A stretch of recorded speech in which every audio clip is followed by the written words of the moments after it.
Hello guys, welcome back to my YouTube channel. I am Prince Shah and आज है हमारी इस एलन की नोट सीरीज का डे 6। एंड जैसा कि आपको पता है कि इस सीरीज के अंदर हम क्या करते हैं, हम एलन की नोट से मेडिसिन को पढ़ते हैं, वो भी कॉम्पिटिटिव एग्जाम के पॉइंट ऑफ व्यू से, राइट। सो आज जो मेडिसिन हम देखने वाले हैं उस मेडिसिन का नाम है एथुसा साइनेपियम। एंड जैसा कि आपको पता है इस सीरीज के लिए आपको कुछ नहीं करना होता, आपको अपने साथ एक एलन की नोट रखनी होती है और अपने साथ एक पेन या पेंसिल रख लो एंड जो जो मैं कहता जाऊं उसको मार्क करते जाओ, क्योंकि मैं वो पॉइंट आपको मार्क करने के लिए बोलूंगा जहां से एमसीक्यू आ सकते हैं एंड किस तरीके के एमसीक्यू आ सकते हैं मैं वो भी आपको बताऊंगा। So without wasting any further time let get started. सबसे पहले आप अपनी एलन की नोट में पेज नंबर खोलो 9, यहां पर आपको मिल जाएगा एथुसा साइनेपियम। तो जैसा कि आपको पता है कि हम हर मेडिसिन का सबसे पहले उसका कॉमन नेम और उसकी फैमिली याद करते हैं, क्योंकि ये चीज किसी भी कॉम्पिटिटिव एग्जाम के पॉइंट ऑफ व्यू से भी इंपॉर्टेंट है और आपकी यूनिवर्सिटी एग्जाम में भी जब वाइवा वगैरह होते हैं तो कई बार एग्जामिनर किसी भी मेडिसिन का आपको कॉमन नेम बताने के लिए बोल सकता है या फिर उसकी फैमिली पूछ सकता है, तो उसके लिए भी इंपॉर्टेंट होता है। तो इसीलिए हमें हर मेडिसिन का कॉमन नेम और उसकी फैमिली तो याद होनी ही चाहिए। तो एथुसा साइनेपियम क्या कॉमन नेम और फैमिली याद करने के लिए मैं आपको एक चीज बताता हूं, उससे कनेक्ट करके रखोगे, उससे कनेक्ट करके याद रखोगे तो आपको आसानी से इसका कॉमन नेम और फैमिली याद हो जाएगी। जैसे कि अगर आपने ये एथुसा साइनेपियम पहले पढ़ी होगी तो इस एथुसा साइनेपियम के मेंटल जर्नल में आपने पढ़ा होगा कि इसका जो चाइल्ड होता है वो उसमें क्या होती है, इडियोसिन चिल्ड्रन देखने को मिलता है ना, और कंफ्यूज्ड होता है। इडियोसिन चिल्ड्रन कंफ्यूज्ड होता है, एक तरीके से फूलिश है ना। तो यहां से याद कर लो, क्योंकि इडियोसिन चिल्ड्रन है, कंफ्यूज्ड है, तो एक तरीके से फूलिश चाइल्ड है। तो यहां से कनेक्ट करके याद रख लो कि इसका कॉमन नेम क्या हो गया, फूल्स पार्सले, राइट। इसके पीछे कोई लॉजिक नहीं है, मैं आपको याद करने का एक तरीका दे रहा हूं कि आप इस तरीके से कनेक्ट करके याद रख सकते हो कि हाँ भाई एथुसा साइनेपियम के मेंटल जर्नल में इडियोसिन चिल्ड्रन है, कंफ्यूज है, एक तरीके से फूलिश चाइल्ड है ना, तो इसका कॉमन नेम क्या हो गया, फूल्स पार्सले। अब क्योंकि ये चाइल्ड फूलिश है तो इसको सपोर्ट करना पड़ेगा, इसको प्रोटेक्ट करना पड़ेगा सन से, रेन से। किससे करेंगे, अम्ब्रेला से करेंगे। तो फैमिली क्या होगी, अम्बेली फेरी। कोई लॉजिक मत ढूंढना इसके पीछे, मैं आपको एक तरीका बता रहा हूं जिससे आपको इसका कॉमन नेम और फैमिली याद रहेगी। तो इस तरीके से आप इसका कॉमन नेम और फैमिली याद रख सकते हैं कि हाँ भाई एथुसा साइनेपियम एक तरीके से इडियोसिन चिल्ड्रन देखने को मिल रहा है इसके अंदर, कंफ्यूज चाइल्ड एक तरीके से फूलिश है, तो इसका कॉमन नेम हो गया फूल्स पार्सले। तो फूल है तो प्रोटेक्ट करना पड़ेगा रेन से, और समर से तो अम्ब्रेला चाहिए होगा, तो फैमिली क्या हो गई, अम्बेली फेरे। ठीक है, तो इस तरीके से आपको याद हो गया इस एथुसा साइनेपियम का कॉमन नेम भी और फैमिली भी। तो इसका कॉमन नेम क्या है, फूल्स पार्सले, और फैमिली क्या है, अम्बेली फेरे, राइट। तो अब आगे चलते हैं, अब देखते हैं इसका कॉन्स्टिट्यूशन। तो कॉन्स्टिट्यूशन में आपको 3 पॉइंट याद रखने हैं, 3 कीवर्ड्स याद रखने हैं एथुसा साइनेपियम के लिए, इसको मार्क कर लो। पहली बात कि ये चिल्ड्रन की मेडिसिन है तो it is suited for children, उन चिल्ड्रंस के लिए ड्यूरिंग डेंटिशन। पहला कीवर्ड जो याद रखना है ड्यूरिंग डेंटिशन। दूसरा इन हॉट समर वेदर, इसको भी मार्क करो। एंड तीसरा children who can not bear milk. ठीक है, तो 3 चीज, during dentition, in hot summer weather और children who can not bear milk. तो ये 3 कीवर्ड्स आपको याद रखने हैं एथुसा साइनेपियम के कॉन्स्टिट्यूशन में। ठीक है, अब चलते हैं इसके मेंटल जर्नल्स की तरफ। तो मेंटल जर्नल के पॉइंट तो मैंने आपको इसकी फैमिली बताते और कॉमन नेम याद कराते ही बता दिया कि इसके मेंटल जर्नल में क्या है, इडियोसिन चिल्ड्रन देखने को मिलता है। इडियोसिन चिल्ड्रन होता है एंड इनकैपेसिटी टू थिंक, इसके पास कैपेसिटी ही नहीं है, incapacity to think and confuse होता है। तो ये तीनों वर्ड आपको याद रखने हैं इसके मेंटल जर्नल के लिए। अब आ जाओ इसके फिजिकल जर्नल पे। तो फिजिकल जर्नल में इंपॉर्टेंट है, यहां से एमसीक्यू आ सकते हैं, तो इसको आपको पूरा अच्छे से मार्क करना है। सबसे पहले क्या है, ग्रेट वीकनेस। और इतनी ज्यादा वीकनेस होती है ना इसके चिल्ड्रन में, इतनी ज्यादा वीकनेस कि बच्चा खड़ा भी नहीं हो पाता। Children can not stand and unable to hold up the head. और यही सेम सिम्टम अगर आपने मेरी सबसे पहली वीडियो जो देखी होगी एब्रोटिनम की, तो वहां पर भी मैंने बताया था एब्रोटिनम का चाइल्ड भी अपना सर नहीं उठा पाता, unable to hold the head up. वहां पर भी एब्रोटिनम में भी सेम सिम्टम है, unable to hold up the head. और वहां पर अपना सर क्यों नहीं उठा पा रहा, वहां पर क्यों unable to hold the head up, वहां पर क्यों है ऐसा, क्योंकि वहां पर इन मैरास्मस देखा था, in marasmus head is weak, इस वजह से वो unable to hold up the head. तो ये चीज भी आपको पता होनी चाहिए कि भाई एथूसा साइनेपियम के अंदर unable to hold up the head क्यों देखने को मिल रहा है, ग्रेट वीकनेस की वजह से। वहीं एब्रोटिनम के अंदर unable to hold up the head क्यों देखने को मिल रहा है, क्योंकि वहां मरासमस है, उसकी वजह से जो हेड है उसका वीक है, तो उसकी वजह से वहां पर unable to hold up the head देखने को मिल रहा है। तो ये डिफरेंस आपको पता होना चाहिए कट टू कट कि एथूसा साइनेपियम में भी ये सेम सिम्टम है ना, और एब्रोटिनम में भी। तो डिफरेंस क्या है कि यहां पर ग्रेट वीकनेस की वजह से है और वहां पर मैरास्मस की वजह से है। ठीक है, तो ये चीज आपको बहुत हेल्प करेगी जब आप किसी भी कॉम्पिटिटिव एग्जाम में बैठोगे, तो वहां पर कंफ्यूजन हो जाता है, ये सेम सिम्टम आपको दे देगा और कंफ्यूजिंग ऑप्शन दे देगा। तो वहां पर आपको देखना है कि अगर मैरास्मस लिखा हुआ है ना, सेम सिम्टम के साथ, तो वो एब्रोटिनम की तरफ जा रहा है, एब्रोटिनम मोस्ट अप्रोप्रिएट आंसर है। और अगर ग्रेट वीकनेस है ना, ये सब चीजें लिखी हुई हैं, great weakness, children can not stand, unable to hold up the head, prostration with sleepiness after vomiting, after spasm, after stool, है ना, ये सारी चीजें लिखी हुई है। तो ये किसकी तरफ जा रहा है, ये एथूसा की तरफ जा रहा है। तो आपको cut to cut as it is याद होना चाहिए। ठीक है, इसीलिए आपको इसको अच्छे से मार्क करके रखना है, यहां से एमसीक्यू बन सकता है। तो वही मैंने बताया कि यहां पर क्या है, great weakness, children can not stand, unable to hold up the head. ठीक है, सेम सिम्टम एब्रोटिनम में भी है, बट वहां पर इन मैरास्मस, ये चीज याद रखनी है। और आगे क्या लिखा, प्रोस्ट्रेशन विद स्लीपीनेस, एंड यहां इसको सर्कल करो, अंडरलाइन करो, सर्कल करो, प्रोस्ट्रेशन स्लीपीनेस, ये डायरेक्ट सिम्टम उठा के पूछ लेगा किस मेडिसिन में। तो प्रोस्ट्रेशन एंड स्लीपीनेस आफ्टर, पहला point vomiting, after stool and after spasm को तो सर्कल ही कर लो। ठीक है, तो प्रोस्ट्रेशन एंड स्लीपीनेस देखने को मिलता है after vomiting, after stool and after spasm. ठीक है, ये एग्जैक्ट सिम्टम किसके अंदर है, एथूसा साइनेपियम के अंदर है। बहुत इंपॉर्टेंट है आपके कॉम्पिटिटिव एग्जाम के पॉइंट ऑफ व्यू से, तो इसे आपको याद रखना है। अगला पॉइंट क्या है कि इसके अंदर कंप्लीट अब्सेंस ऑफ थर्स्ट देखने को मिलता है। क्या देखने को मिलता है, कंप्लीट अब्सेंस ऑफ थर्स्ट। अब ब्रैकेट में दो रेमेडी और कंपेयर करने के लिए बोला है, एक एपिस को और एक पल्स्टिला को। ठीक है, तो इसको हम फटाफट से कंपेयर कर लेते हैं। तो सबसे पहले हम एपिस को कंपेयर करते हैं एथूसा से। तो एपिस के लिए पेज नंबर खोलो 33, फटाफट से अपनी एलन की नोट का पेज नंबर खोलो 33। तो जब आप पेज नंबर 33 पर जाएंगे तो यहां पर आपको मिल जाएगी एपिस मेलिफिका। तो एपिस मेलिफिका के फिजिकल जर्नल में आप थर्ड पॉइंट देखो, तो पेज नंबर 33 पर एपिस मेलिफिका के फिजिकल जर्नल में पॉइंट नंबर थर्ड देखो, वहां पर क्या लिखा हुआ है, थर्स्टलेसनेस, क्या लिखो, थर्स्टलेसनेस इन एनासार्का एसाइटिस। ठीक है, तो एपिस में भी क्या थर्स्टलेसनेस है, इन एनासार्का इन एसाइटिस। ठीक है, तो एनासार्का बेसिकली आपको पता है कि पूरी बॉडी के अंदर स्वेलिंग हो जाती है, इसको बोलते हैं हम एनासार्का।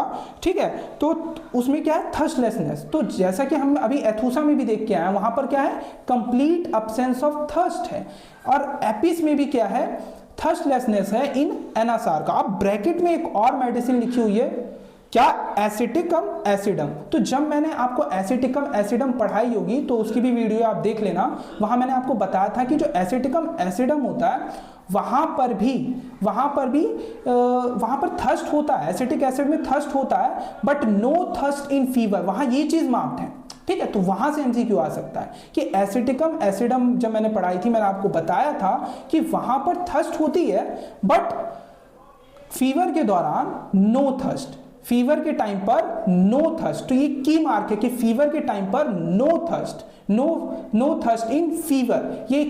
ये बहुत इंपॉर्टेंट पॉइंट है आपके कॉम्पिटिटिव एग्जाम के पॉइंट ऑफ व्यू से, यहां से एमसीक्यू आ सकता है, इसीलिए मैं बता रहा हूं बार बार। ठीक है, तो ये भी चीज आपको पता होनी चाहिए। अब दूसरी मेडिसिन जो कंपेयर करने के लिए हमें बोला है वो कौन सी है, पल्स्टिला। तो पल्स्टिला को भी देख लेते हैं। तो एथूसा के अंदर भी कंप्लीट एब्सेंस ऑफ थर्स्ट है, और एपिस में भी अभी हम देख के आए हैं कि वहां पर क्या है कि थर्स्टलेसनेस है इन एनासार्का, और वहीं पे हमने फिर देखा कि एसिटिकम एसिडम भी लिखी हुई थी, वो भी देख लिया कि एसिटिकम एसिडम में थर्स्ट तो होती है but no thirst in fever, वहां ये चीज इंपॉर्टेंट है। अब एक बार हम पल्सटिला को कंपेयर कर लेते हैं।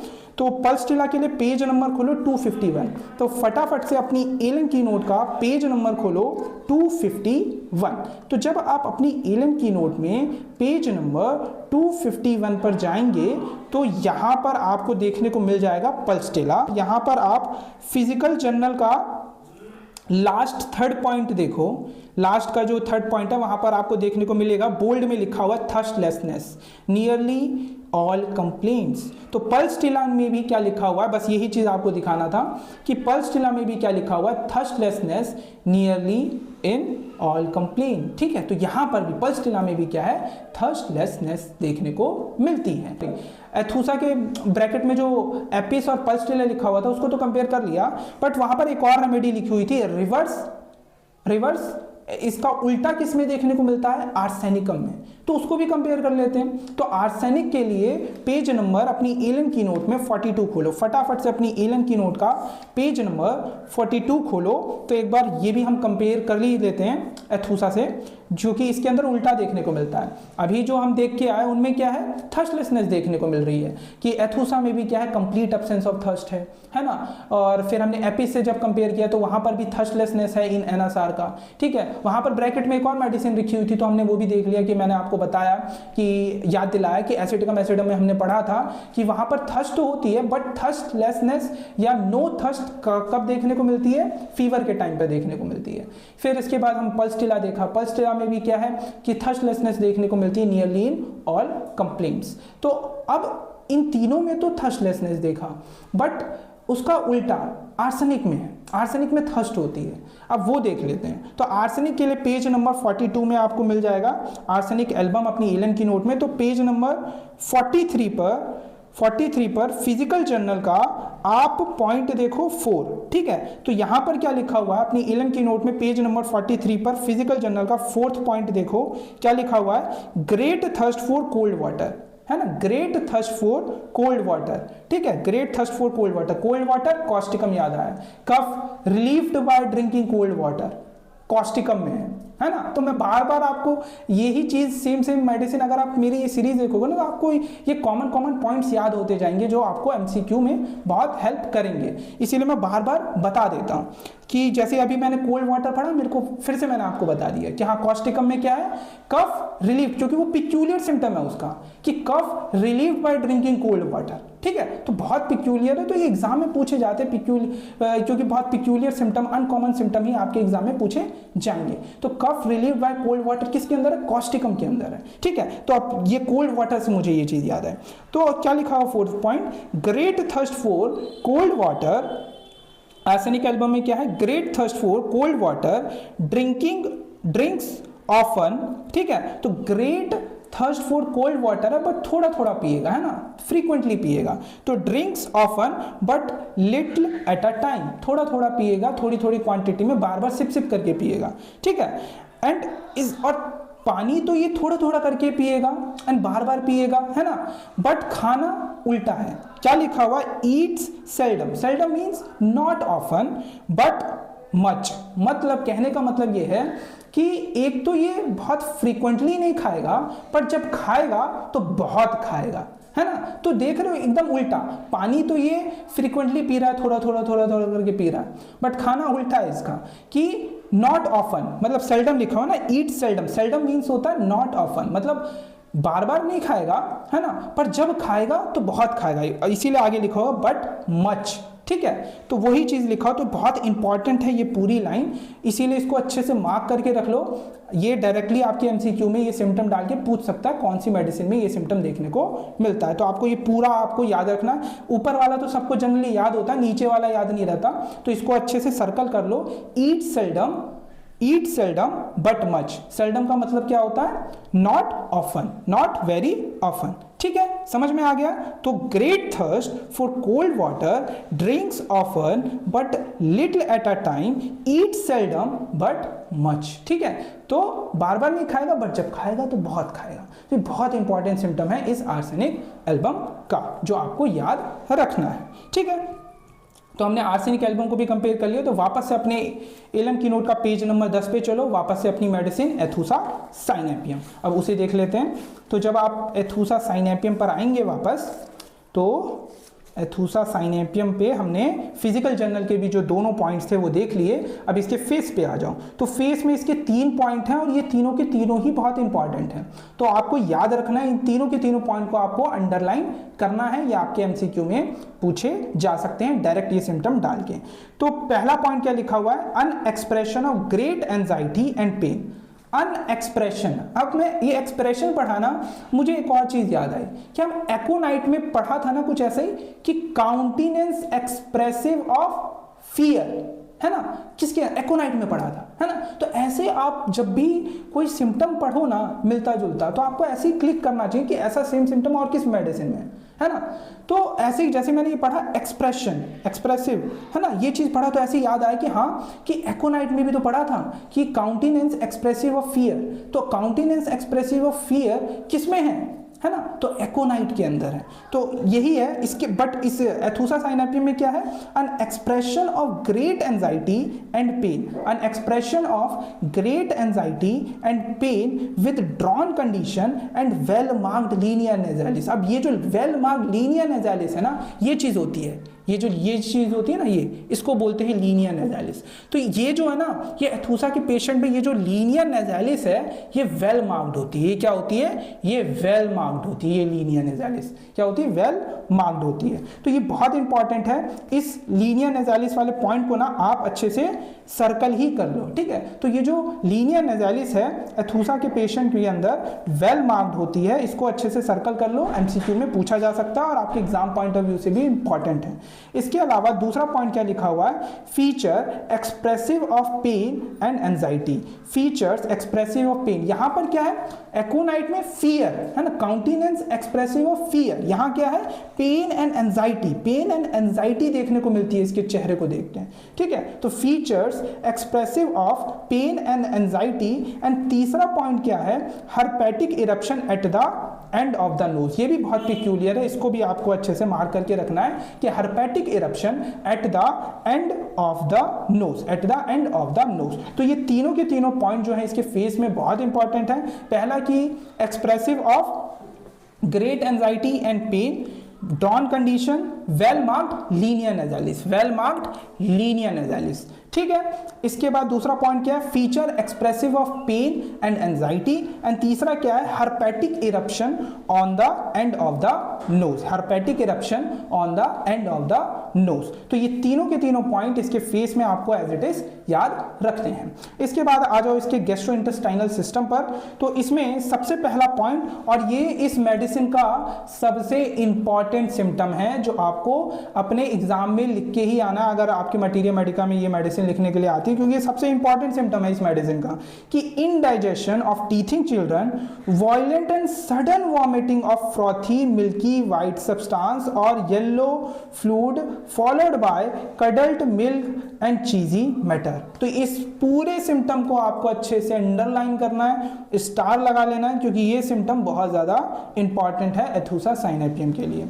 तो क्या है कि इनडाइजेशन देखने को मिलता है टीथिंग चिल्ड्रन के अंदर, और क्या होता है इनके अंदर जैसे ही दूध पीते हैं वैसे ही वॉमिट कर देते हैं। तो वायलेंट सडन वॉमिटिंग देखने को मिलती है, वो भी कैसी वॉमिट करते हैं, तो फ्रोथी मिल्की वाइट सब्सटेंस और yellow fluid, frothy milky white substance और yellow fluid followed by curdled milk and cheesy matter. ये एज इट इज सिम्टम आपको याद रखना है। इसके बाद दूसरा पॉइंट भी बहुत ज्यादा इंपॉर्टेंट है कि regurgitation of food an hour और so after eating copious greenish vomiting. तो ये सिम्टम भी बहुत ज्यादा इंपॉर्टेंट है इसके लिए।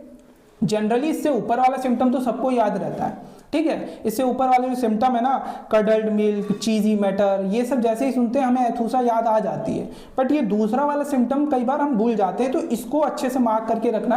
और यहां से भी, इस वाले पॉइंट से भी एमसीक्यू बनता है। किस तरीके का एमसीक्यू बनता है कि कि आपको याद रखना है कि अगर फूड, ठीक है, अगर बच्चा जब खाना खाता है तो वो 1 घंटे के अंदर, ये बहुत इंपॉर्टेंट है, अन आवर 1 घंटे के अंदर वो रीगर्जिटेट कर जाता है आफ्टर ईटिंग। वो भी कैसी वॉमिटिंग होती है?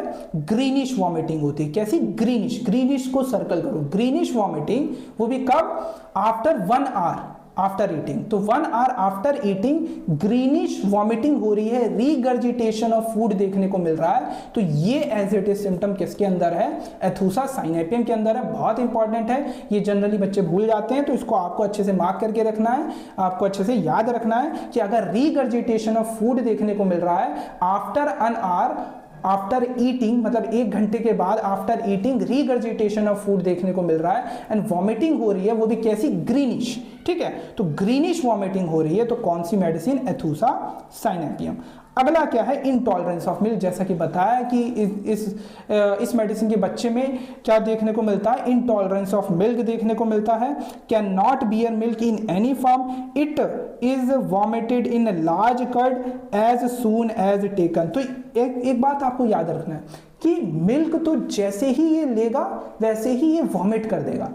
इंटॉलरेंस ऑफ मिल्क देखने को मिल रहा है, बट फूड रीगर्जिटेट करेगा आफ्टर एन आर, मतलब 1 घंटे के बाद एंड ग्रीनिश। तो इस तरीके से आपको एज इट इज पता होना चाहिए। Then weakness causes drowsiness, and vomit करने के बाद बहुत ज्यादा वीकनेस आ जाती है इसके चाइल्ड में एंड वो सो जाता है। ठीक है, तो आपको ये चीज याद रखना है कि वीकनेस कॉजेज ड्राउजीनेस। ठीक है, तो वॉमिट करने के बाद इस बच्चे के अंदर बहुत ज्यादा वीकनेस आ जाती है एंड ड्राउजीनेस देखने को मिलता है। तो इसके गैस्ट्रोइंटेस्टाइनल सिस्टम में ये 3 पॉइंट आपको अच्छे से याद होना चाहिए। एक बार मैं बता देता हूं दोबारा, हमने क्या क्या देखा। हमने देखा कि भाई इसके बच्चे में क्या देखने को मिलता है? इंडाइजेशन ऑफ टीथिंग चिल्ड्रन देखने को मिलता है, violent sudden vomiting of frothy white milk white substance और yellow fluid followed by curdled milk and cheesy matter and regurgitation of food देखने को मिलता है अन आर और after eating copious greenish vomiting देखने को मिलती है। इसके अलावा इंटॉलरेंस ऑफ मिल्क देखने को मिलता है, can not bear milk in any form and it is vomited in large curd as soon as taken, right. Then weakness causes drowsiness, then weakness और जब वॉमिट कर देता है उसके बाद क्या होता है? इतनी ज्यादा वीकनेस हो जाती है जिसकी वजह से उस बच्चे को ड्राउजीनेस होता है। ठीक है, ड्राउजीनेस। इसके बाद क्या है?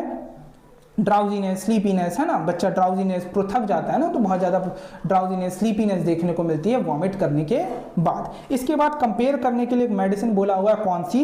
मैककार्ब। तो इसको हम फटाफट से कंपेयर कर लेते हैं। तो कंपेयर करने के लिए पेज नंबर खोलो 185। तो फटाफट से अपनी एलन की नोट का पेज नंबर खोलो 185। एक्चुअली ऐसे ही कंपेयर करके पढ़ना होता है अगर आप किसी भी कॉम्पिटिटिव एग्जाम के लिए पढ़ रहे हो तो, क्योंकि इस कंपेयर करने से आपको याद भी होगा और इससे रिवीजन अच्छी होती है। तो मैग्नीशियम कार्ब की अगर हम बात करें, मैग्नीशियम कार्ब के लिए फटाफट से आप अपनी एलन की नोट का पेज नंबर 185 खोल लीजिए। तो जब आप पेज नंबर 185 पर जाएंगे तो यहाँ पर अब अगर हम आए हैं तो इसका कुछ कॉन्स्टिट्यूशन के पॉइंट्स हैं मैककार्ब के और कुछ फिजिकल जर्नल के पॉइंट्स हैं जो बहुत इंपॉर्टेंट है, वो देख लेते हैं। फिर एक बार हम कंपेयरिंग पॉइंट देख लेंगे मैककार्ब का एथुसा के साथ। ठीक है, तो मैककार्ब का कॉन्स्टिट्यूशन देखो, इसको भी अंडरलाइन करो, इंपॉर्टेंट है। ये किसके लिए है? तो 4 person specially children of irritable disposition. कैसा? Specially children of irritable. वहां पर क्या 3 पॉइंट्स थे? एथुसा साइनेपियम में क्या 3 पॉइंट्स थे कॉन्स्टिट्यूशन में? During dentition, in hot summer weather और children who can not bear milk. ये 3 की पॉइंट्स थे। यहां पर इसके कॉन्स्टिट्यूशन में क्या है? किस तरीके के चिल्ड्रन के लिए मैककार्ब है? तो irritable disposition, nervous temperament, lax fibre, sour smell whole body, मतलब इसके बॉडी से सौर स्मेल आती रहती है। तो ये बहुत ज़्यादा करेक्टरिस्टिक हो गया, तो इसको अच्छे से मार्क कर लो। तो बेसिकली मैककार्ब किसके लिए है? स्पेशली फॉर चिल्ड्रन जिसका इरिटेबल डिस्पोजिशन हो, है ना, नर्वस टेम्परामेंट हो, लेक्स फाइबर हो एंड उसकी बॉडी से कैसा स्मेल आता है? तो सोर स्मेल आता है। ठीक है, तो ये चीज भी आपको याद रखनी है। अब इसके फिजिकल जर्नल पे अगर आप आएंगे तो पहला पॉइंट क्या लिखा हुआ है? The whole body feels tired and painful. इसकी जो होल बॉडी होती है वो कैसी फील होती है? इसको tired and painful, specially the legs and feet aching and restless. Specially कौन सा पार्ट, तो स्पेशली लेग्स और जो फीट होते हैं वो बहुत ज़्यादा दुखते हैं इसे, और रेस्टलेस फील होता है। ठीक है, तो जो होल बॉडी जो है इसके अंदर, हमारे मैककार्प के अंदर टायर्ड एंड पेनफुल होती है, बट स्पेशली क्या, लेग्स एंड फीट जो कि जिसमें एकिंग है और रेस्टलेस है। ठीक है, तो ये पॉइंट आपको याद रखना है। दूसरा पॉइंट क्या है फिजिकल जर्नल का मैककार्प में, ये बहुत इंपॉर्टेंट है, इसे भी अंडरलाइन करो, अनरिफ्रेशिंग स्लीप होती है। कैसी होती है, अनरिफ्रेशिंग। तो मैग्नीशियम का आपके पेशेंट में अनरिफ्रेशिंग स्लीप देखने को मिलती है। टायर्ड ऑन राइजिंग, मतलब सुबह उठने के बाद बहुत थका थका महसूस करता है।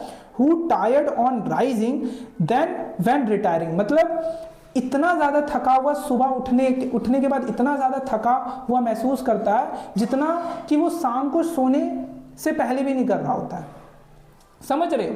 तो एक तरीके से कैरेक्टरिस्टिक हो गया ना।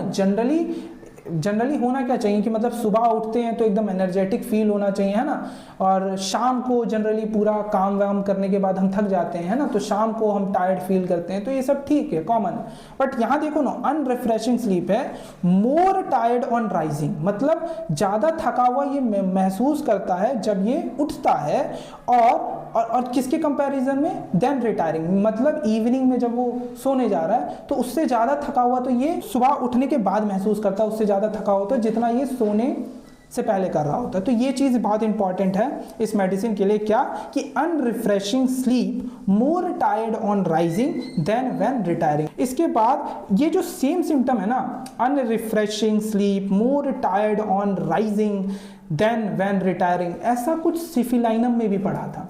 तो एक बार सिफिलाइनम से इसको कंपेयर कर लेते हैं। मैककार्प के इस वाले सिम्टम को अगर हम कंपेयर करें सिफिलाइनम से तो देखते हैं, तो पेज नंबर 301 खोलो, फटाफट से अपनी एलन की नोट का पेज नंबर 301 खोलो। तो 301 पेज नंबर पर जब आप जाएंगे तो यहाँ पर 301 पेज नंबर पर अगर आप जाएंगे तो आपको सिफिलाइनम मेडिसिन अपनी एलन की नोट में मिल जाएगी। तो इसके मेंटल जर्नल के आखिरी 2 पॉइंट देखो। ठीक है, तो देखो आखिरी 2 पॉइंट देखो सिफिलाइनम के मेंटल जर्नल के, तो वहां पर देखो क्या लिखा हुआ है, terrible dread of night on account of mental and physical exhaustion, mental and physical exhaustion on awakening, it is intolerable, death is preferable। तो बेसिकली क्या लिखा हुआ कि ये टेरिबल ड्रेड होता है of night on account of mental and physical exhaustion on awakening. तो basically ये जब सुबह उठता है ना, इसको इतना ज़्यादा मेंटल भी और फिजिकल भी, इंपॉर्टेंट यहाँ दोनों तरीके का एग्जॉशन है सिफिलाइनम में, मेंटल भी फिजिकल भी। तो इसको रात में ही डर लगता है कि जब मैं सुबह उठूंगा तो इतना ज़्यादा एग्जॉशन मुझे होगा, तो इसको रात में ही डर लगता है। सोच रहे हो मतलब ये सिम्टम कितना ज़्यादा इंटेंस है इसके अंदर, कि इसके अंदर सुबह उठने के बाद बहुत ही ज़्यादा क्या एग्जॉस्टेड फील करता, फिजिकली भी मेंटली भी, और यही चीज़ सोच के इसको रात में सोने से पहले भी डर लग रहा होता है कि जब वो उठेगा तो वो बहुत ज़्यादा एग्जॉस्टेड फील करेगा।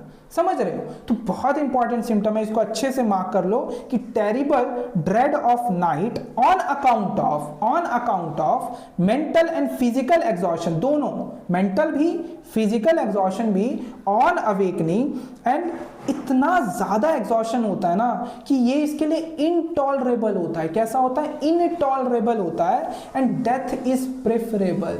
तो जैसा कि आपको पता है कि सिफिलाइनम एक सिफिलिटिक मेडिसिन है, तो ये डेथ इज प्रेफरेबल ये तो होगा ही, क्योंकि सिफिलिटिक मेडिसिन में ये सारी टेंडेंसी होती है।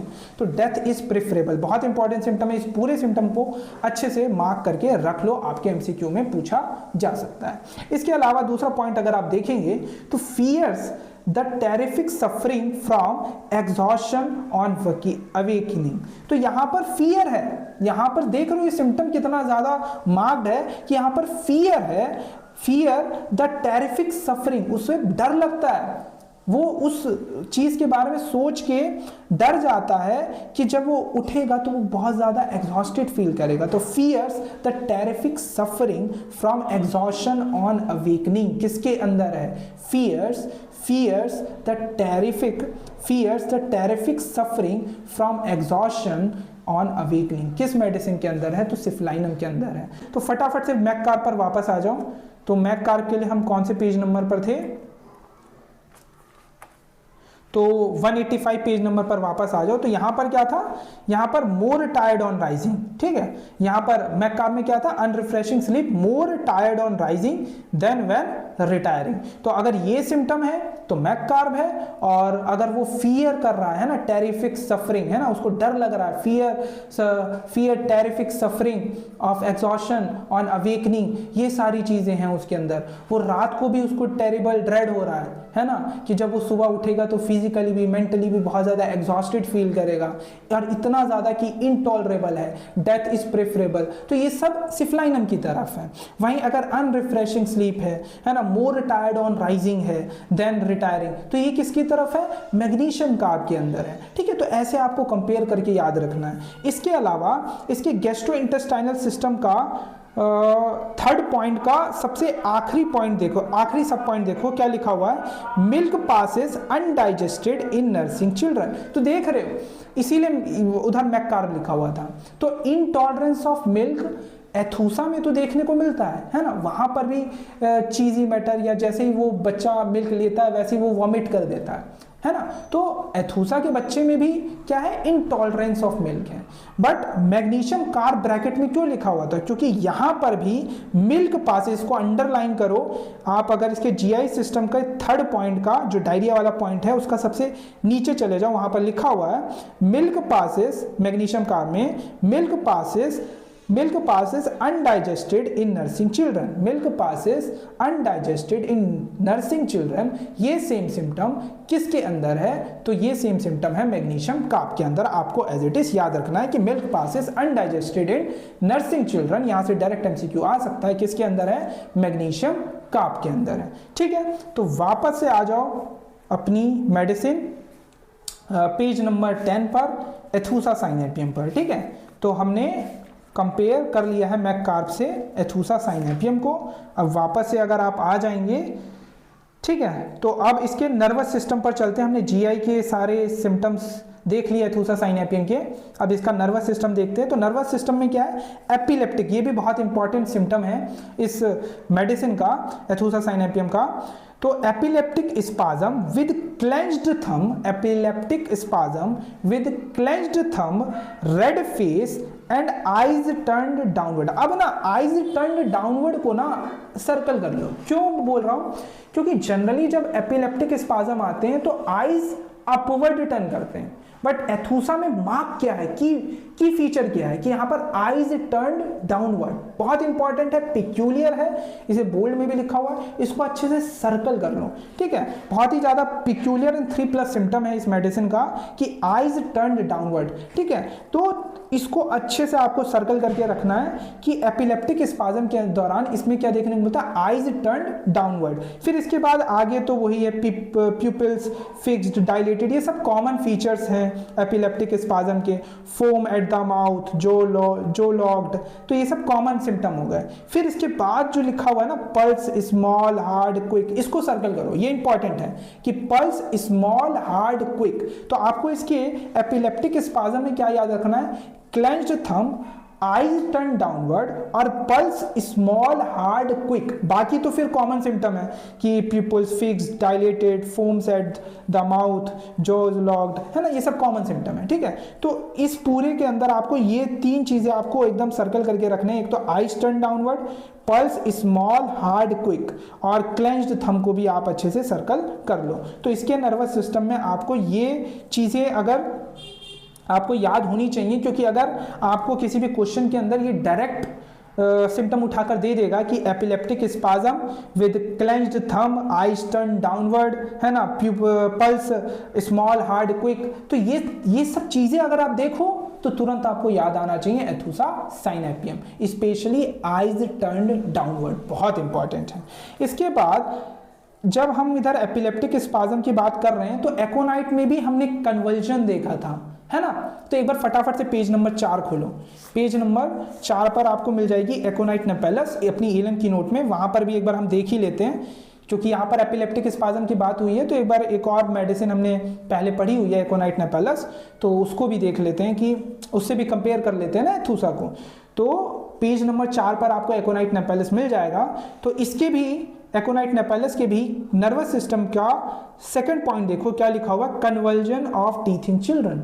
इंपॉर्टेंट, इसको सर्कल करो कि अगर convulsion of teeth in children है तो ये चीज किसके अंदर है, एकोनाइट के अंदर है। और यहां पर क्या है इंपॉर्टेंट जो आपको याद रखना है, twitches of single muscle, twitches of single muscle को सर्कल करो। तो अगर कन्वर्जन ऑफ क्वेश्चन के अंदर अगर कन्वर्जन ऑफ टीथिंग चिल्ड्रन और heat jerks, twitches of single muscle और children gnaws its fist, frets and screams, skin जो है हॉट है, ड्राई है और हाई फीवर है, तो ये सारी चीजें अगर देखने को मिल रही है तो कौन सी मेडिसिन, तो आपकी है एकोनाइट नेपेलस। तो आपको याद रखना है कि कन्वर्जन इन टीथिंग चिल्ड्रन में एकोनाइट नेपेलस भी है। ठीक है, तो वापस से आ जाओ पेज नंबर 10 पर आपकी मेडिसिन। तो फटाफट से पेज नंबर 10 पर वापस आ जाओ। तो हमने इसके नर्वस सिस्टम का एक पॉइंट ये भी देख लिया। अब इसकी मॉडलिटीज की अगर हम बात करें तो आफ्टर ईटिंग और drinking, after vomiting, after stool and after spasm को सर्कल करो। तो एग्रीवेशन कब हो रहा है, आफ्टर ईटिंग एंड ड्रिंकिंग। जैसा कि पता है कुछ भी खाता है, खाने के तो 1 घंटे बाद रीगर्जिटेशन ऑफ फूड देखने को मिलता है, ग्रीनिश वॉमिटिंग देखने को मिलती है ना।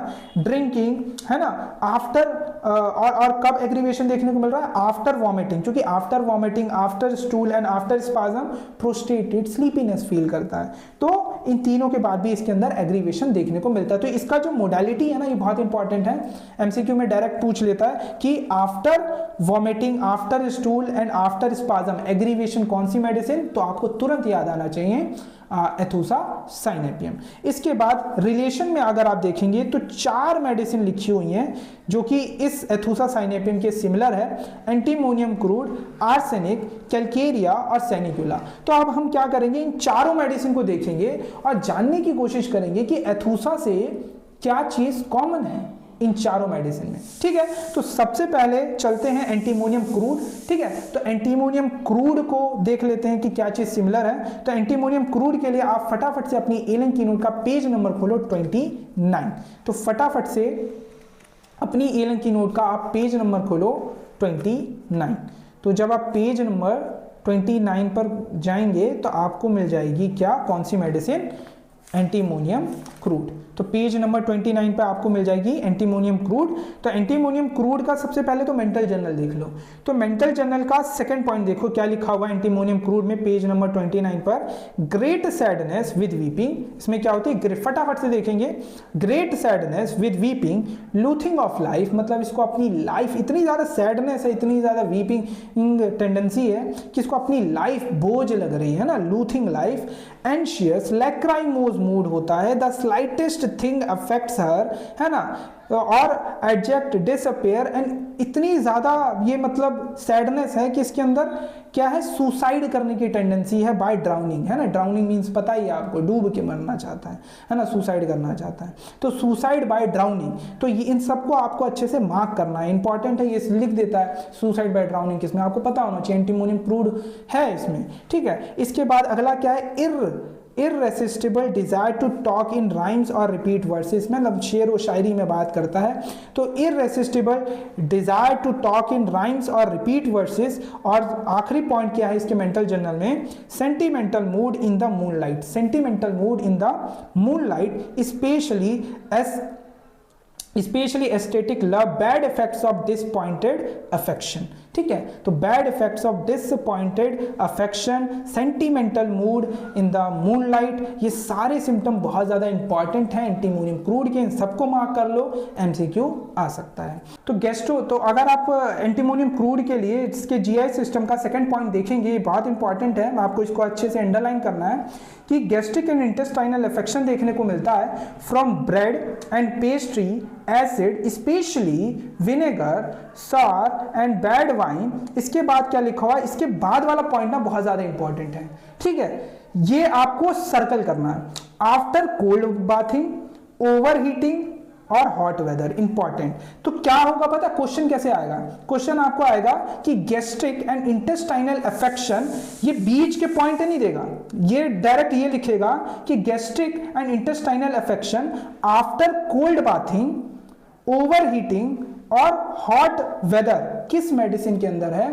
तो वो है आपका एंटीमोनियम क्रूड के अंदर है। तो इस तरीके से क्वेश्चन आ सकता है। तो इन तीनों पॉइंट को आपको सर्कल करना बहुत इंपॉर्टेंट है कि एंटीमोनियम क्रूड में जो गैस्ट्रिक और इंटेस्टाइनल अफेक्शन होते हैं वो किसके बाद आते हैं? After cold bathing, overheating और hot weather. Cold bathing, overheating और हॉट वेदर के बाद गैस्ट्रिक एंड इंटेस्टाइनल अफेक्शन किस मेडिसिन के अंदर है? तो वो है एंटीमोनियम क्रूड। इंपॉर्टेंट है, इसको आपको सर्कल करके रखना है। इसके बाद इसके मोडालिटीज में भी आ जाओ एंटीमोनियम क्रूड के। तो एग्रीवेशन कब हो रहा है? तो आफ्टर ईटिंग हो रहा है। कोल्ड बाथ, देखो कोल्ड बाथ के बाद एग्रीवेशन है, ठीक है। एसिड और सार वाइन आफ्टर हीट ऑफ सन और फायर, एक्सट्रीम ऑफ कोल्ड और हीट। तो एक्सट्रीम ऑफ कोल्ड हो चाहे हीट हो, दोनों से एग्रीवेशन होता है एंटीमोनियम क्रूड में। तो हमने देख लिया जो इंपॉर्टेंट पॉइंट्स आपको याद रखने हैं एंटीमोनियम क्रूड के लिए। इसके बाद दूसरी मेडिसिन जो हमें सिमिलर है हमारी एथुसा साइनेपियम से, वो कौन सी है? आर्सेनिक। तो आर्सेनिक के लिए पेज नंबर 42 खोलो फटाफट से अपनी एलन की नोट का। तो आप अगर आर्सेनिक के लिए पेज नंबर 42 खोलेंगे तो फटाफट से अपनी एलन की नोट का पेज नंबर खोलिए 42, ठीक है। तो 42 पर आ जाइए। तो 42 पे देखते हैं आर्सेनिक एल्बम में। सबसे पहले मेंटल जर्नल देखते हैं। तो मेंटल जर्नल में आर्सेनिक एल्बम भी बहुत ही डिप्रेसिंग होता है, मेलेंकोलिक होता है, डिस्पेयरिंग होता है, इनडिफरेंट होता है, anxious, fearful, restless, full of anguish, irritable, sensitive, peevish, है ना, easily vexed, है ना। तो ये सारी चीजें देखने को मिलती है आर्सेनिक एल्बम के अंदर। इसके बाद इसके फिजिकल जर्नल पर आ जाओ। तो फिजिकल जर्नल पे सबसे पहला पॉइंट क्या लिखा हुआ? Great prostration. याद रखना है आपको आर्सेनिक एल्बम में कि बहुत ज्यादा प्रोस्टेशन होती है and rapid sinking of the vital force. तो rapid sinking in the vital force, इसको अच्छे से मार्क करो, इंपॉर्टेंट है, लिखा हुआ आ जाता है, डायरेक्ट ये सिम्टम उठा के दे देगा। तो आपको पता होना चाहिए सिम्टम किसके अंदर है? आर्सेनिक एल्बम के अंदर है। क्या कि great prostration and rapid sinking of the vital force, ठीक है। तो rapid sinking in the vital force, fainting, ये किसके अंदर है? Great prostration and rapid sinking of the vital force किसके अंदर है? तो आर्सेनिक एल्बम के अंदर है। इसके बाद फिजिकल जर्नल का इसका 6th पॉइंट देखो क्या लिखा हुआ है। अगर आप इसका 6th पॉइंट देखेंगे फिजिकल जर्नल का आर्सेनिक एल्बम का, तो क्या लिखा हुआ है? Excessive exhaustion from least exertion. मतलब थोड़ा सा भी काम करेगा तो बहुत ज्यादा थक जाएगा, तो excessive exhaustion from least exertion. अगला पॉइंट क्या है? Exhaustion is not felt by the patient while lying still. मतलब जब तक वो लेटा हुआ तब तक उसे फील नहीं होगा एग्जॉशन, बट जैसे ही वो मूव करने की कोशिश करेगा तो सरप्राइज हो जाएगा कि वो इतना ज्यादा वीक है ना। तो क्योंकि इसके अंदर बेसिकली हम पहला ही पॉइंट देख के आए, ग्रेट प्रोस्टेशन है with rapid sinking of the vital force है, क्योंकि वाइटल फोर्स रैपिडली सिंक किया है। तो जब तक ये लेटा हुआ था तब तक तो एग्जॉशन फील नहीं हो रहा था, पर जैसे ये मूव करेगा तो ये मूव नहीं कर पाएगा। ये सरप्राइज, और क्यों? क्योंकि बहुत ज्यादा एग्जॉस्टेड हो चुका है, क्योंकि यहाँ पर रैपिड अचानक से बहुत जल्दी इसका वाइटल फोर्स सिंक किया है। तो ये बहुत सरप्राइज हो जाएगा कि मैं इतना ज्यादा एग्जॉस्टेड कैसे फील कर सकता हूँ, है ना। तो वही लिखा हुआ कि exhaustion is not felt by the patient while lying still, when moves he is surprise to find himself so weak. तो ये चीज आपको इसके फिजिकल जर्नल में आपको आर्सेनिक एल्बम के पता होने चाहिए। इसके बाद आ जाओ आर्सेनिक एल्बम के जीआई सिस्टम पर। तो अगर आप आर्सेनिक एल्बम के जीआई सिस्टम पर आएंगे तो देखो आखिरी के 2 पॉइंट आर्सेनिक एल्बम के जीआई सिस्टम के आखिरी के 2 पॉइंट बहुत इंपॉर्टेंट है, इसको अच्छे से मार्क करो। क्या लिखा हुआ है? डायरिया आफ्टर ईटिंग और ड्रिंकिंग, डायरिया आफ्टर ईटिंग और drinking, stool scanty, dark coloured, offensive and whether small और लार्ज। मतलब स्टूल स्मॉल हो या लार्ज हो उससे फर्क नहीं पड़ता, फॉलोड बाय ग्रेट प्रोस्टेशन, इसको मार्क करो। तो चाहे स्टूल लार्ज हो या स्मॉल हो, बट उसके बाद क्या होगा? ग्रेट प्रोस्टेशन होगा, ठीक है, इंपॉर्टेंट है, इसको सर्कल कर लो, फॉलोड बाय ग्रेट प्रोस्ट्रेशन। ठीक है, तो डायरिया आफ्टर ईटिंग और ड्रिंकिंग, स्टूल स्कैंटी होगा, डार्क कलर्ड होगा, ऑफेंसिव होगा, वेदर स्मॉल और large, followed by great prostration. ठीक है, इंपॉर्टेंट है, आपको ये सिम्टम याद होना चाहिए।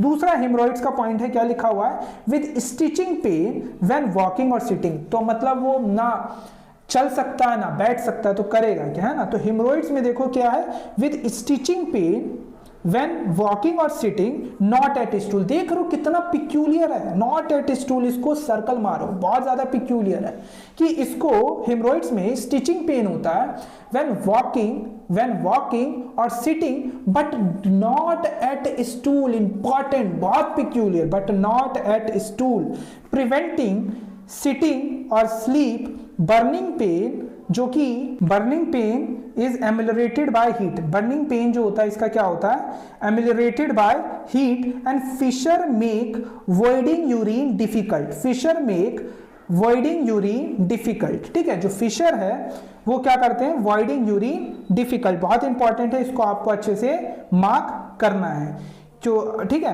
तो fissure make voiding urine difficult. ठीक है, तो ये एज इट इज सिम्टम आपको याद रखना है, क्या कि क्या हमने याद किया, हेमरॉइड्स में स्टिचिंग पेन होता है व्हेन वॉकिंग और sitting, but not at stool, बहुत ज्यादा पेक्यूलियर, प्रिवेंटिंग सिटिंग और स्लीप, और burning pain relieved by heat, और fissure make voiding urine difficult.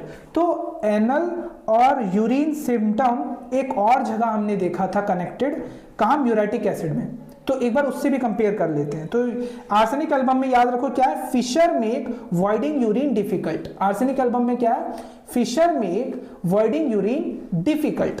But muriatic acid की अगर हम बात करें तो इसके लिए पेज नंबर 208 खोलो, तो फटाफट से अपनी एलन की नोट का पेज नंबर खोलो 208। ठीक है, तो जब आप अपनी एलन की नोट का पेज नंबर 208 खोलेंगे, देखते हैं क्या लिखा हुआ है। तो पेज नंबर 208 पर आपको म्यूरेटिक एसिड मिल जाएगा। यहां पर आप देखो म्यूरेटिक एसिड के जीआई सिस्टम का आखिरी पॉइंट, डायरिया, क्या लिखा हुआ है, स्टूल इनवॉलेंटरी व्हाइल यूरिनेटिंग। ठीक है, तो स्टूल इनवॉलेंटरी पास हो जाता है व्हाइल यूरिनेटिंग, तो यहां देख रहे हो, यहां स्टूल पास हो जा रहा है ना, व्हाइल यूरिनेटिंग और ऑन पासिंग विंड। ठीक है, एंड कैन नॉट, अगला पॉइंट और ज्यादा इंपॉर्टेंट है, can not urinate without having the bowel move at the same time, and can not urinate without having the bowel move at the same time. वहां पर क्या था, fissure make voiding urine difficult, fissure make voiding urine difficult किसके अंदर है, arsenic album के अंदर है, और can not urinate without having bowel move at the same time किसके अंदर है, म्यूरेटिक एसिड के अंदर। तो ये एग्जैक्ट सिम्टम आपको याद होना चाहिए, क्योंकि ये उठा के आपको डायरेक्ट एमसीक्यू में पूछ सकता है, इसलिए मैं आपको बता रहा हूं। ठीक है, इसके बाद वापस से आ जाओ अपनी ओरिजिनल मेडिसिन, कौन सी, एथुसासाइनेपियम पे। तो हमने आर्सेनिक एल्बम को देख लिया, कंपेयर कर लिया, अब करेंगे हम कंपेयर कैलकेरिया को। तो कैलकेरिया को कंपेयर करने के लिए पेज नंबर खोलो 72। तो जब आप अपनी एलन की नोट के पेज नंबर 72 पर जाएंगे तो एक बार देख लेते हैं क्या लिखा हुआ है, फटाफट से कैलकेरिया का आप देख लेते हैं, इसको कंपेयर कर लेते हैं। तो पेज नंबर 72 पे कैलकेरिया का में एक ही जो सिमिलर सिम्टम है एथुसा से जो आपको कंपेयर करना है, वो है इसके मेंटल जर्नल का। तो कैलकेरिया का अगर आप पेज नंबर 72 में जो मेंटल जर्नल का जो एक पॉइंट लिखा हुआ है, इसको अंडरलाइन करो, क्या लिखा हुआ है, fear she will lose her reason और that people will observe her mental confusion. तो देखो, इनकैपेसिटी टू थिंक, कंफ्यूज्ड, ये एथुसा के अंदर भी है, बट यहां पर क्या है, यहां पर भी कंफ्यूजन है, बट यहां पर उसे डर है कि दूसरों को पता ना चल जाए। समझ रहे, बहुत इंपॉर्टेंट सिम्टम है। तो आपको एज इट इज ये पता होना चाहिए कि कैलकेरिया काम में फियर होता है कि दूसरों को पता ना चल जाए। Fear she will lose her reason और that people will observe her mental confusion. इसको ये डर होता है कि दूसरों को पता ना चल जाए इसके मेंटल कंफ्यूजन के बारे में। Fear she will lose her reason और that people will observe her mental confusion. अब ब्रैकेट में एक और मेडिसिन को कंपेयर करने के लिए बोला हुआ है, कौन सी मेडिसिन, तो वो मेडिसिन है सिमिसी फ्यूगा। मतलब सिमिसिफुगा मतलब पेज नंबर 6 पर जाओ, एक्टिया रेसिमोसा से कंपेयर करने के लिए बोला हुआ है। तो एक बार देख लेते हैं कि क्योंकि एक्टिया रेसिमोसा में भी अगर आपने मेरी पिछली वीडियो देखी होगी वहां पर भी मैंने मेंटल जर्नल में बताया होगा कि वहां पर भी एक कंफ्यूजन देखने को मिलती है। तो एक्टिया रेसिमोसा के मेंटल जर्नल का अगर आप थर्ड पॉइंट देखेंगे पेज नंबर 6 पर क्या लिखा हुआ है, सेंसेशन एज ए, बहुत इंपॉर्टेंट है ये एज इट इज सिम्टम, इसीलिए इसको अच्छे से मार्क कर लो। ये डायरेक्ट सिम्टम उठ के आपको पूछ सकता है, तो आपको पता होना चाहिए कि ये सिम्टम किसके अंदर है, एक्टिया रेसिमोसा के अंदर है। क्या कि sensation as if heavy black cloud settled all over her. तो heavy black cloud settled all over her किसके अंदर है, एक्टिया रेसिमोसा के अंदर है। इसको अच्छे से आपको सर्कल कर लेना है। तो sensation as if A heavy black cloud settled all over her, ठीक है। आगे क्या लिखा हुआ, and enveloped her head so that all is darkness and confusion, आया ना confusion, all is darkness and confusion। तो ये black cloud settled मतलब इस तरीके का सिम्टम किसके अंदर है, एक्टिया रेसिमोसा के अंदर है। तो ये पूरे सिम्टम को आपको अच्छे से याद रखना है। एंड यहां पर भी कंफ्यूजन देखने को मिलता है। तो एक्टिया रेसिमोसा को भी हमने देख लिया। अब चलते हैं हमारी आखिरी मेडिसिन जो हमें कंपेयर करनी है, वो कौन सी है, सेनिक्यूला। तो सेनिक्यूला के लिए आप फटाफट से पेज नंबर खोलो 271। तो 271 पेज नंबर खोलो फटाफट से अपनी एलन की नोट का, वहां पर आपको मिल जाएगा सेनिक्यूला, ठीक है। तो सेनिक्यूला के लिए पेज नंबर 271 पर आ जाओ। तो 271 पर अगर आप आएंगे तो इसके जीआई सिस्टम में एक पॉइंट है जो आपको देखना है। क्या, इसके जीआई सिस्टम का सेकंड पॉइंट देखो क्या लिखा हुआ है, थर्स्ट ड्रिंक्स लिटल। इधर भी क्या है, इधर थर्स्ट है, सेनिक्यूला में क्या है, थर्स्ट है, ड्रिंक्स लिटल एंड ऑफन, यहां पर भी मतलब फ्रीक्वेंटली पिएगा इसका पेशेंट पानी, बट थोड़ा, and is vomited as soon as it reaches the stomach। Important, इसको सर्कल, इसको मार्क करो अच्छे से, क्योंकि ये पेशेंट जैसे ही पानी पिएगा और ये पानी जैसे ही इसके स्टमक में पहुंचेगा ये तुरंत वॉमिट कर देगा। इस वजह से ये थर्स्टी तो होगा बट थोड़ा थोड़ा पिएगा, क्योंकि वॉमिट हो रहा है ना, इसको बार बार समझो, इसको वॉमिट हो जा रहा है, जैसे ही पानी पेट में पहुंच रहा है ये वॉमिट कर दे रहा है सेनिक्यूला का पेशेंट। तो इसीलिए पानी थोड़ा पी रहा है और बार बार पी रहा है, समझ रहे हो यहां पर।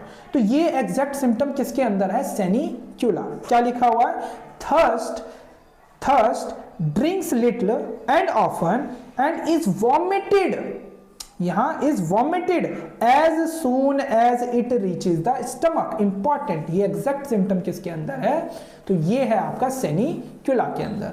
तो यही सिम्टम आपको इसमें देखना था।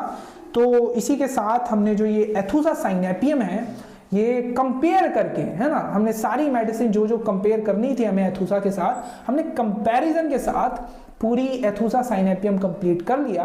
आई होप आपको ये वीडियो पसंद आई होगी। अगर आपको ये वीडियो पसंद आई तो प्लीज़ लाइक करना, हमारे चैनल को सब्सक्राइब करना, एंड ये चीज़ आप ज़्यादा से ज़्यादा लोगों को शेयर करो, है ना, एंड कमेंट ज़रूर करो, इससे मोटिवेशन मिलता है ताकि मैं आपके लिए ऐसी ही और वीडियो लाता रहूँ। सो मिलते हैं ऐसी किसी नई वीडियो के साथ, तब तक खुश रहें, मस्त रहें, जय हिंद।